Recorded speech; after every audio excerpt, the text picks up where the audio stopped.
ओम शांति, ओम शांति, ओम शांति। आज है 25 अप्रैल 2021। शिव बाबा की अव्यक्त मुरली। कर्मातीत स्थिति की गई है परिभाषा। आज विदेही बाप दादा अपनी विदेही स्थिति में स्थित रहने वाले श्रेष्ठ बच्चों को देख रहे हैं। हर एक ब्राह्मण आत्मा विदेही बनने के व कर्मातीत बनने के श्रेष्ठ लक्ष्य को लेकर संपूर्ण स्टेज के समीप आ रही थी। तो आज बाप दादा बच्चों की कर्मातीत विदेही स्थिति की समीपता को देख रहे थे कि कौन कौन कितने समीप पहुँचे हैं। फॉलो ब्रह्मा बाप कहाँ तक किया है वह कर रही हैं। लक्ष्य सभी का बाप के समीप और समान बनने का ही है, लेकिन प्रैक्टिकल में नंबर वार बन जाते हैं। इस देह में रहते विदेही अर्थात कर्मातीत बनने का मिसाल साकार में ब्रह्मा बाप को देखा। तो कर्मातीत बनने की विशेषता क्या है? जब तक यह देह है, कर्म इंद्रियों के साथ इस कर्म क्षेत्र पर पार्ट बजा रहे हैं, तब तक कर्म के बिना सेकंड भी रह नहीं सकते। कर्मातीत अर्थात कर्म करते हुए कर्म के बंधन से परे। एक है बंधन, दूसरा है संबंध।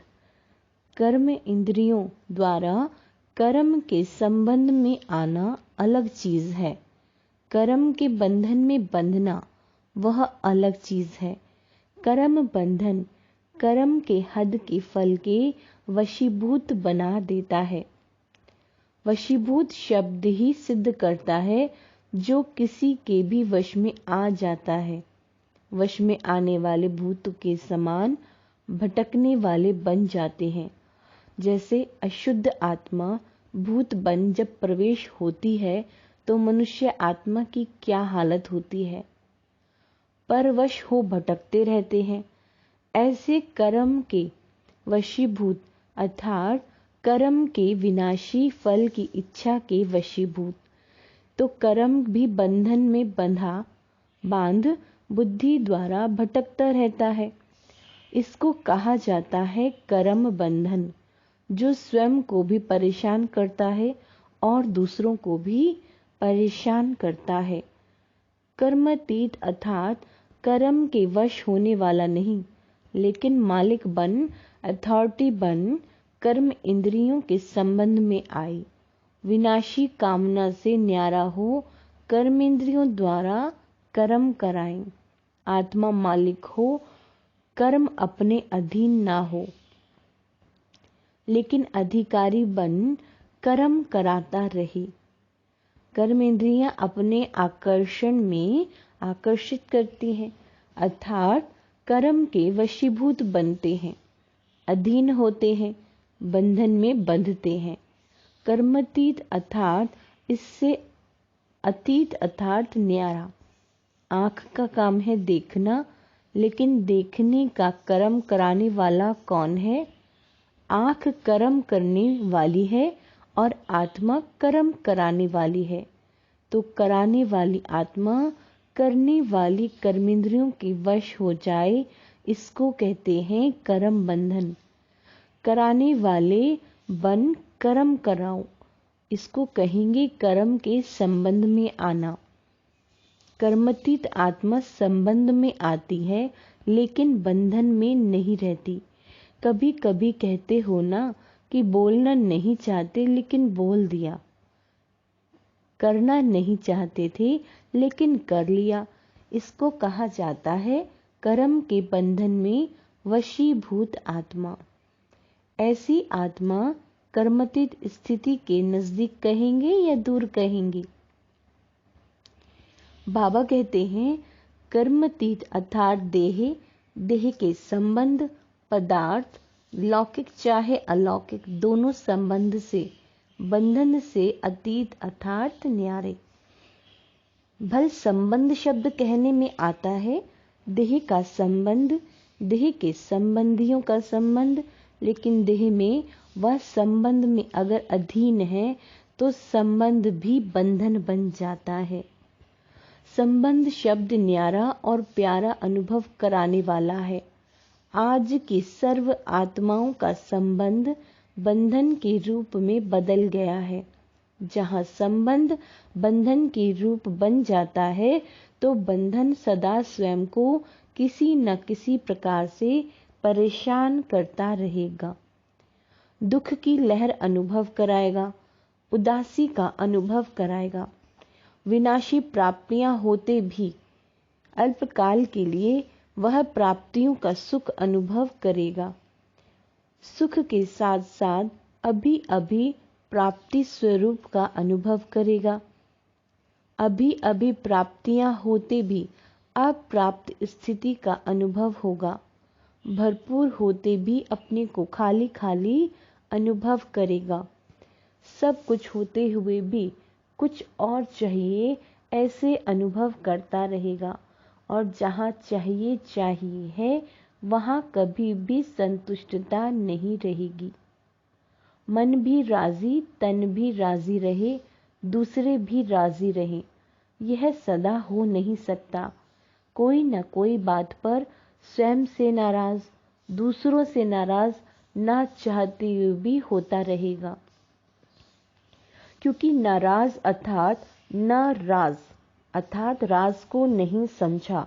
अधिकारी बन कर्मेंद्रियों से राज कराने का राज नहीं समझा तो नाराज ही होगा ना। कर्मातीत कभी नाराज नहीं होगा, क्योंकि वह कर्म संबंध, कर्म बंधन को राज को जानता है। कर्म करो लेकिन वशीभूत होकर नहीं, अधिकारी मालिक होकर करो। कर्मातीत अर्थात अपने पिछले कर्मों के हिसाब किताब के बंधन से भी मुक्त। चाहे पिछले कर्मों के हिसाब किताब के फलस्वरूप तन का रोग हो, मन के संस्कार अन्य आत्माओं के संस्कारों से टक्कर भी खाते हो, लेकिन कर्मातीत कर्म भोग के वशीभूत न हो, मालिक बन चुकतू कराएं। कर्म भोग बन कर्म योग, बाबा कहते हैं कर्म योगी बन कर्म भोग चुकतू करना, यह कर्मातीत बनने की निशानी है। योग से कर्म भोग को मुस्कुराते हुए सूली से काटा कर भस्म करना अर्थात कर्म भोग को समाप्त करना। व्याधि का रूप न बने। जो व्याधि का रूप बन जाता है वह सदा व्याधि का ही वर्णन करता रहेगा। मन में भी वर्णन करेगा तो मुख से भी वर्णन करेगा। दूसरी बात, व्याधि का रूप होने के कारण स्वयं भी परेशान होगा और दूसरों को भी परेशान करेगा। वह चिल्लाएगा और कर्मातीत चला लेगा। कोई को थोड़ा सा दर्द होता है तो भी चिल्लाते बहुत हैं, कोई को ज्यादा दर्द होते भी चिल्लाते हैं। कर्मातीत स्थिति वाला देह के मालिक होने के कारण कर्म भोग होते हुए भी न्यारा बनने का अभ्यासी है। बीच बीच में अशरीरी स्थिति का अनुभव बीमारी से परे कर देता है। जैसे साइंस के साधन द्वारा बेहोश कर देते हैं तो दर्द होते भी भूल जाते हैं। दर्द फील नहीं करते क्योंकि दवाई का नशा रहता है। तो कर्मातीत अवस्था वाले अशरीरी बनने के अभ्यासी होने के कारण बीच बीच में यह रूहानी इंजेक्शन लग जाता है। इस कारण सूली से काटा अनुभव होता है। और बात फॉलो फादर होने के कारण विशेष आज्ञाकारी बनने का प्रत्यक्ष फल बाप से विशेष दिल की दुआएं प्राप्त होती हैं। यह अपना अशरीरी बनने का अभ्यास, दूसरा आज्ञाकारी बनने का प्रत्यक्ष बाप की दुआएं। वह बीमारी अर्थात कर्म भोग को सूली से काटा बना देती है। कर्मातीत श्रेष्ठ आत्मा कर्म भोग को कर्म योग की स्थिति में परिवर्तन कर देगी तो ऐसा अनुभव होगा वह बहुत बड़ी बात समझते हो। सहज है व मुश्किल है। छोटी को बड़ी बात बनाना या बड़ी को छोटी बात बनाना, यह अपनी स्थिति के ऊपर है। परेशान होना व अधिकारीपन की शान में रहना अपने ऊपर है। क्या हो गया, वह जो हुआ वह अच्छा हुआ, यह अपने ऊपर है। इस निश्चय बुरे को भी अच्छे में बदल सकता है, क्योंकि हिसाब किताब चुकतू होने के कारण समय प्रति समय प्रैक्टिकल पेपर ड्रामा अनुसार होने के कारण कोई बातें अच्छे रूप में सामने आएंगी और कई बार अच्छा रूप होते हुए भी बाहर का रूप नुकसान वाला होगा। वह जिसको आप कहते हो यह इस रूप से अच्छा नहीं हुआ। बातें आएंगी, अभी तक भी ऐसे रूप की बातें आती रहती हैं और आती भी रहेंगी, लेकिन नुकसान के पर्दे के अंदर फायदा छिपा हुआ है। बाबा कहते हैं बाहर का पर्दा नुकसान का दिखाई देता है। अगर थोड़ा सा धैर्यवत अवस्था सहनशील स्थिति से अंतर्मुखी हो देखो तो बाहर के पर्दे के अंदर जो छिपा हुआ है आपको वही दिखाई देगा। ऊपर का देखते भी नहीं देखेंगे। होली हंस होना, जब वह हंस कंकड़ और रतन को अलग कर सकता है तो होली हंस अपने छुपे हुए फायदे को ले लेगा, नुकसान के बीच फायदे को ढूंढ लेगा। समझा? जल्दी घबरा जाते हो ना। इससे क्या होगा, जो अच्छा सोचा जाता है वह भी घबराने के कारण बदल जाता है। तो घबराओ नहीं, कर्म को देख कर्म के बंधन में नहीं फंसो। क्या हो गया, कैसे हो गया, ऐसे तो होना नहीं चाहिए, मेरे से ही क्यों होता, मेरा ही भाग्य शायद ऐसा है। यह रस्सियां बांधते जाते हो, यह संकल्प की रस्सियां हैं, इसलिए कर्म के बंधन में आ जाते हो। व्यर्थ संकल्प ही कर्म बंधन की सूक्ष्म रस्सियां हैं। कर्मतीत आत्मा कहेगी जो होता है वह अच्छा है, मैं भी अच्छा, बाप भी अच्छा, ड्रामा भी अच्छा। यह बंधन को काटने की कैंची का काम करती है। बंधन कट गए तो कर्मतीत हो गए ना। कल्याणकारी बाप के बच्चे होने के कारण संगम युग का हर सेकंड कल्याणकारी है। हर सेकंड का अपना धंधा ही कल्याण करना है, सेवा ही कल्याण करना है। ब्राह्मणों का ऑक्यूपेशन ही है विश्व परिवर्तक, विश्व कल्याणकारी। ऐसे निश्चय बुद्धि आत्मा के लिए हर घड़ी निश्चित कल्याणकारी। समझा? अभी तो कर्मतीत की परिभाषा बहुत है, जैसे कर्मों की गति गहन है, कर्मतीत स्थिति की परिभाषा भी बड़ी महान है। और कर्मतीत बनना जरूरी है, बिना कर्मतीत बनने के साथ नहीं चलेंगे। साथ कौन जाएंगे? जो समान बनेंगे। बाबा कहते हैं ब्रह्मा बाप को देखा, कर्मतीत स्थिति को कैसे प्राप्त किया। कर्मतीत बनने का फॉलो करना अर्थात साथ चलने योग्य बनना। आज इतना ही सुनाते हैं, इतनी चेकिंग करना, फिर और सुनेंगे। अच्छा, सर्व अधिकारी स्थिति में स्थित रहने वाले, कर्म बंधन को कर्म के संबंध में बदलने वाले, कर्म भोग को कर्म योग की स्थिति में सूली से कांटा बनाने वाले, हर सेकंड कल्याण करने वाले, सदा ब्रह्मा बाप समान कर्मतीत स्थिति के समीप अनुभव करने वाले, ऐसे विशेष आत्माओं को बाप दादा का याद प्यार और नमस्ते। हम रूहानी बच्चों की रूहानी बाप दादा को याद प्यार, गुड मॉर्निंग और नमस्ते मीठे बाबा। अव्यक्त बाप दादा की पार्टियों से मुलाकात। सदा अपने को समर्थ बाप के समर्थ बच्चे अनुभव करते हो। कभी समर्थ कभी कमजोर ऐसे तो नहीं, समर्थ अर्थात सदा विजयी। समर्थ की कभी हार हो नहीं सकती, स्वप्न में भी हार नहीं हो सकती। स्वप्न, संकल्प और कर्म सब में सदा विजयी, इसको कहते हैं समर्थ। ऐसे समर्थी हो क्योंकि जो अब के विजयी हैं बहुत काल से वही विजयमाला के गायन पूजन योग्य बनते हैं। अगर बहुत काल के विजयी नहीं, समर्थी नहीं तो बहुत काल के गायन पूजन योग्य नहीं बनते। जो सदा और बहुत काल के विजयी हैं, वही बहुत समय विजयमाला गायन में पूजन में आते हैं। जो कभी कभी के विजयी हैं, वह कभी कभी की अर्थात 16,000 की माला में आएंगे। तो बहुत काल का हिसाब है और सदा का हिसाब है। 16,000 की माला कभी मंदिर में नहीं होती, कहाँ कहाँ होती है। सभी अपने को इस विशाल ड्रामा के अंदर हीरो पार्टधारी आत्माएं अनुभव करते हो। आप सबका हीरो पार्ट है। हीरो पार्टधारी क्यों बने? क्योंकि जो ऊंचे ते उच्च बाप जीरो है, उनके साथ पार्ट बजाने वाले हो। आप भी जीरो अर्थात बिंदी हो, लेकिन आप शरीरधारी बनते हो और बाप सदा जीरो है, तो जीरो के साथ पार्ट बजाने वाले हीरो एक्टर हैं।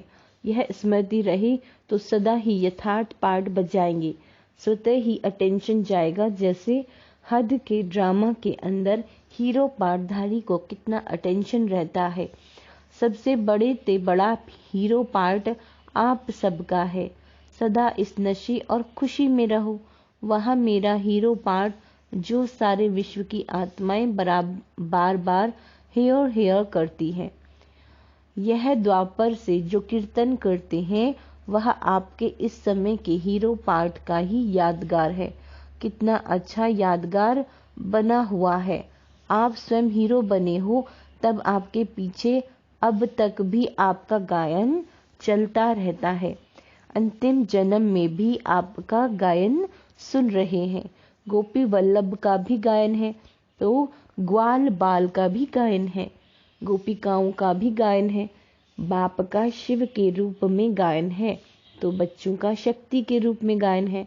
तो सदा हीरो पार्ट बजाने वाले श्रेष्ठ आत्माएं इसी स्मृति में खुशी में आगे बढ़ते चलो।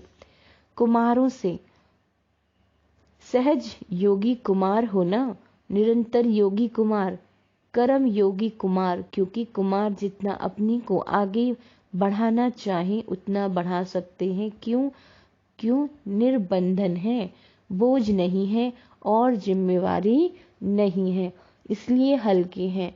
हल्के होने के कारण जितना ऊंचा जाना चाहे जा सकते हैं। निरंतर योगी, सहज योगी, यह है ऊंची स्थिति, यह है ऊंचा जाना। ऐसे उच्च स्थिति वाले को कहते हैं विजयी कुमार। विजयी हो या कभी हार कभी जीत, यह खेल तो नहीं करते हो। अगर कभी हार कभी जीत के संस्कार होंगे तो एक रस स्थिति का अनुभव नहीं होगा, एक की लगन में मगन रहने का अनुभव नहीं करेंगे। सदा हर कर्म में कमाल करने वाले कुमार होना। बाबा कहते हैं कोई भी कर्म साधारण नहीं हो, कमाल का हो। ऐसे कुमार अर्थात हर कर्म में कमाल दिखाने वाले, कभी कैसे नहीं, ऐसे नहीं। जहां कोई खींचे वहां खींच जाओ, लुढ़कने वाले लोटे नहीं। कभी कहाँ लुढ़क बैठे, कभी कहाँ, ऐसे नहीं। कमाल करने वाले बनो। अविनाशी बनाने वाले, ऐसे चैलेंज करने वाले बनो। ऐसी कमाल करके दिखाओ जो हर एक कुमार चलता फिरता फरिश्ता हो। दूर से ही फरिश्तेपन की झलक अनुभव हो। वाणी से सेवा के प्रोग्राम तो बहुत बना लिए, वह तो करेंगे ही, लेकिन आजकल प्रत्यक्ष प्रूफ चाहते हैं। प्रत्यक्ष प्रमाण सबसे श्रेष्ठ प्रमाण है। प्रत्यक्ष प्रमाण इतने हो जाएं तो सहज सेवा हो जाएगी। फरिश्तेपन की सेवा करो तो मेहनत कम, सफलता ज्यादा होगी। सिर्फ वाणी की सेवा नहीं करो, लेकिन मन, वाणी और कर्म तीनों से साथ साथ सेवा हो, इसको कहते हैं कमाल। अच्छा, विदाई के समय चारों ओर की तीव्र पुरुषार्थी, सदा सेवाधारी, डबल लाइट वन, औरों को भी डबल लाइट बनाने वाले, सफलता को अधिकार से प्राप्त करने वाले, सदा बाप समान आगे बढ़ने वाले, औरों को भी बढ़ाने वाले, ऐसी सदा उमंग उत्साह में रहने वाली श्रेष्ठ आत्माओं को, स्नेही बच्चों को बाप दादा का बहुत बहुत सिख प्रेम से याद प्यार और गुड मॉर्निंग। वरदान, कदम कदम पर सावधानी रखते हुए पद्मों की कमाई जमा करने वाले पद्मापति भव। बाप बच्चों को बहुत ऊंची स्टेज पर रहने की सावधानी दे रहे हैं, इसलिए अभी जरा भी गफलत करने का समय नहीं है। अब तो कदम कदम पर सावधानी रखते हुए कदम में पद्मों की कमाई करते पद्मापति बनो। जैसे नाम है पद्मा पदम भाग्यशाली, ऐसे कर्म भी हों। एक कदम भी पद्म की कमाई के बिगड़ ना जाए तो बहुत सोच सोच समझकर श्रीमत प्रमाण हर कदम उठाओ। श्रीमत में मनमत मिक्स नहीं करो। स्लोगन, मन को ऑर्डर प्रमाण चलाओ तो मन मनाभव की स्थिति स्वतः रहेगी। अच्छा, ओम शांति।